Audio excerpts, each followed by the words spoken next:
Single leg RDL. So this is essentially where I'm working to stand on one foot and then do a single leg deadlift. So if you envision that I have a pole or a broomstick from my heel through my knee to my hip and my shoulder, this is gonna stay one straight line and then I'll drive back up. Now the objective is I wanna keep the weight well balanced on my standing foot, but I wanna be biased towards my heels, keeping my toes down. So I think I'm gonna curl my toes into the ground and then pull my hips as far back as I can, which should elicit a stretch through the standing hamstring.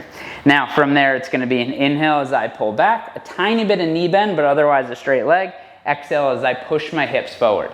Easiest way to think is if somebody had a rope pulling my hips back, that pulls me back. Then from there, I push against that, driving my hips forward, and that comes up.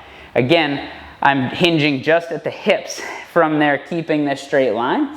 And I'm thinking about keeping my toes pointing to the ground, because common faults are as I go down, letting my hips roll to the side, where if I think about the toes that are in the air pointing towards the ground, that's gonna help keep my hips square to the floor, which is ultimately what we're after.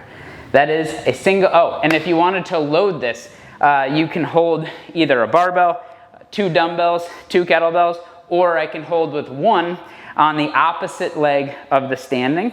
So if you find that balance is tricky, I can place a finger against a wall or on a foam roller, and that will provide just enough stability to be able to add a little bit of weight to get more out of that. That is a single leg RDL.